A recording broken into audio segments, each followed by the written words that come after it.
Hi friends, welcome to Katharanjani YouTube channel. ನೀವಿನ್ನೂ ನಮ್ಮ ಚಾನಲನ್ನು ಸಬ್ಸ್ಕ್ರೈಬ್ ಮಾಡಿಲ್ಲ ಅಂದರೆ ಈ ಕೂಡಲೇ ಸಬ್ಸ್ಕ್ರೈಬ್ ಮಾಡಿ. ಹಾಗೆ ಹೆಚ್ಚಿನ ನೋಟಿಫಿಕೇಷನ್ಸ್ಗಳ ಅಪ್ಡೇಟ್ಗಾಗಿ ಪಕ್ಕದಲ್ಲಿರುವ ಬೆಲ್ ಐಕಾನನ್ನು ಪ್ರೆಸ್ ಮಾಡಿ. ಅನುರಾಗ ಬಂಧನ ಭಾಗ 76.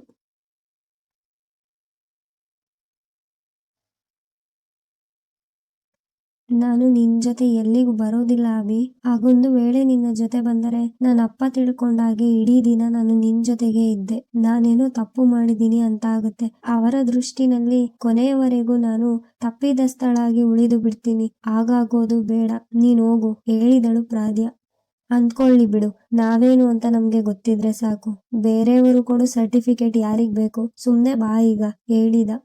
ಬರ್ತೀನಿ, ಆದ್ರೆ ಮುಂದೆ? ಆಮೇಲೆ ಏನ್ ಮಾಡ್ಲಿ? ಪ್ರೀತಿಸಿದವ ಅದ್ರ ಜೊತೆಗಿದ್ದಿದ್ರೆ ಅವನ್ ಜೊತೆ ಹೋಗಿ ಖುಷಿಯಾಗಿರ್ತಿದೆ. ಹೆತ್ತವರು ಜೊತೆಗಿಲ್ಲದೆ ಹೋದರೂ ಅವನಾದ್ರೂ ಜೊತೆಗಿದ್ದಾನಲ್ಲ ಅಂತ ಖುಷಿಯಾಗಿರ್ತಿದೆ. ಈಗ ನೋಡಿದ್ರೆ ಇಬ್ಬರು ಇಲ್ಲ. ಹೇಳಿದವಳ ಕಣ್ಣಲ್ಲಿ ನೀರು ಜಮೆಯಾಗಿ ಕೆನ್ನೆ ಮೇಲುರುಳಿತು.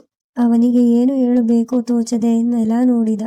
ಅವಳು ಮತ್ತೆ ಮಾತಾಡದೆ ಬೈಕ್ ಹತ್ತಿದಳು. ಬೈಕ್ ಮುಂದಕ್ಕೆ ಓಡಿಸುತ್ತಿದ್ದ ಅಭಿಗೆ ಪ್ರಾದ್ಯ ಅದೇ ಚಿಂತೆಯಾಗಿತ್ತು. ಅವಳಿಗೆ ಅವಳ ಮನೆಯವರು ಒಡೆದು ಬಡೆದು ಹಿಂಸಿಸುವುದನ್ನು ನೋಡಲಾರದೆ ಅವರೇ ಮನೆಯಿಂದ ಹೊರ ಹಾಕಿದ ಮೇಲೆ ಒಬ್ಬಳನ್ನೇ ಅಲ್ಲಿಯೇ ಬಿಟ್ಟು ಬರಲಾಗದೆ ಅವನ ಜೊತೆ ಬರುವಂತೆ ಹೇಳಿದನಾದರೂ ಎಲ್ಲಿಗೆ ಕರೆದುಕೊಂಡು ಹೋಗುವುದೆಂದು ಅವನಿಗೆ ಗೊತ್ತಾಗಲಿಲ್ಲ. ಪೆಟ್ರೋಲ್ ಪಂಪ್ ಒಂದರಲ್ಲಿ ಬೈಕ್ ನಿಲ್ಲಿಸಿ ಪೆಟ್ರೋಲ್ ಹಾಕಿಸಿಕೊಂಡು ಮತ್ತೆ ತುಸು ದೂರ ಬೈಕ್ ಓಡಿಸುವಾಗ ಹೊಟ್ಟೆ ತನ್ನಿರುವನ್ನು ತೋರಿಸಿತು. ಹೋಟೆಲ್ಗಳೆಲ್ಲ ಮುಚ್ಚುವ ಹೊತ್ತಾಗಿದ್ದರಿಂದ ರಸ್ತೆ ಬದಿಯ ಅಂಗಡಿ ಬಳಿ ಬೈಕ್ ನಿಲ್ಲಿಸಿದ.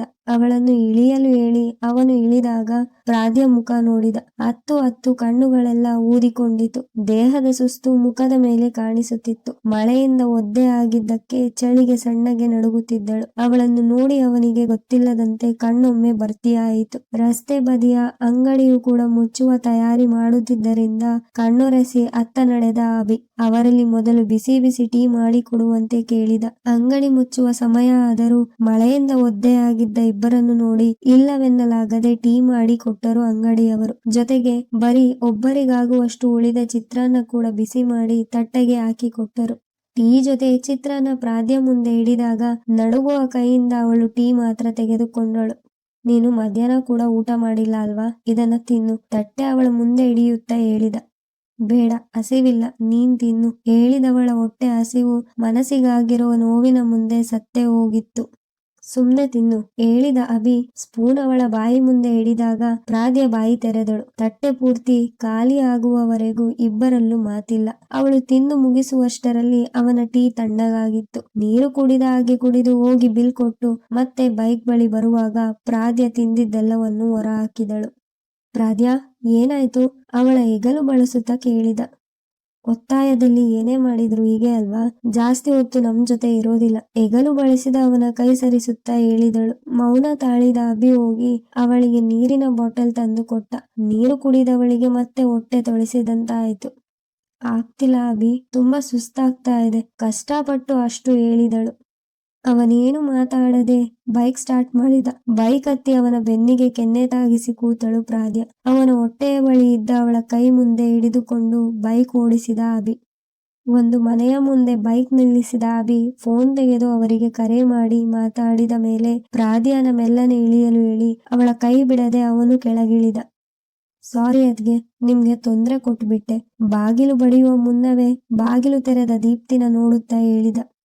ತೊಂದರೆ ಏನಿಲ್ಲ ಅಭಿ, ಮೊದಲು ಒಳಗಡೆ ಬನ್ನಿ, ಹೇಳಿ ಇಬ್ಬರನ್ನು ಒಳಗಡೆ ಬರಮಾಡಿಕೊಂಡಳು ದೀಪ್ತಿ. ಪ್ರಾದ್ಯ ಕೈ ಹಿಡಿದೆ ಒಳಗಡೆ ಕರೆದುಕೊಂಡು ಹೋದ ಅಭಿ.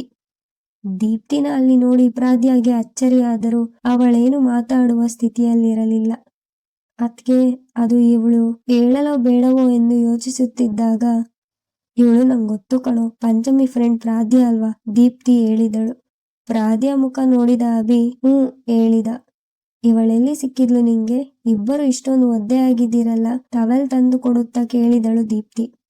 ಅದು ಮಳೆಗೆ ಮನೆಗೆ ಹೋಗೋಕಾಗದೆ ಬಸ್ ಸ್ಟ್ಯಾಂಡ್ ನಲ್ಲಿ ಇದ್ದೆ, ಇವರು ನೋಡಿ ನಿಮ್ ಮನೆ ಹತ್ತಿರ ಇದೆ ಹೇಳಿ ಕರ್ಕೊಂಡ್ ಬಂದ್ರು. ಅಭಿನ ಇಕ್ಕಟ್ಟಿಗೆ ಸಿಕ್ಕಿಸದೆ ನಿಜವನ್ನು ಕೂಡ ಹೇಳಲಾಗದೆ ಸುಳ್ಳಾಡಿದಳು ಪ್ರಾದ್ಯ. ಅಭಿ ಅವಳ ಕಡೆ ನೋಡದೆ ಬೇರೆ ಕಡೆ ನೋಡುತ್ತಾ ತಲೆ ಒರೆಸಿಕೊಂಡ. ಓ ಹೌದಾ, ಸರಿ ಬಿಡು, ನಿಮ್ಮಿಬ್ಬರದು ಊಟ ಆಯ್ತಾ? ದೀಪ್ತಿ ಕೇಳಿದಾಗ ಅವಳು ಆಗಿದೆ ಹೇಳಿದರೆ ಅವನು ಆಗಿಲ್ಲ ಎಂದ. ಕರೆಕ್ಟಾಗಿ ಹೇಳಿ, ಆಯ್ತೋ ಇಲ್ವೋ? ಆಗಿಲ್ಲ ಅಂದ್ರೆ ಊಟ ಮಾಡೋಣ. ಮೊದಲು ನೀನು ಬಟ್ಟೆ ಬದಲಾಯಿಸು ಬಾ. ಚಳಿಗೆ ಹೇಗ್ ನಡುಗ್ತಾ ಇದೆಯಾ ನೋಡು. ದೀಪ್ತಿ ಕರೆದಾಗ ಅಭಿನ ನೋಡುತ್ತಾ ಅವಳ ಹಿಂದೆ ಹೋದಳು ಪ್ರಾದ್ಯ.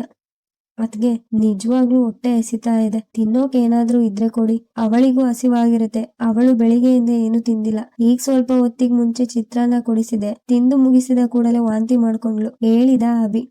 ಸತ್ಯ ಹೇಳಿ, ಪ್ರಾದ್ಯ ಹೇಳಿದ ಸುಳ್ಳಿಗೆ ಬೆಲೆ ಇಲ್ಲದಂತೆ ಮಾಡಿದ್ದನವ.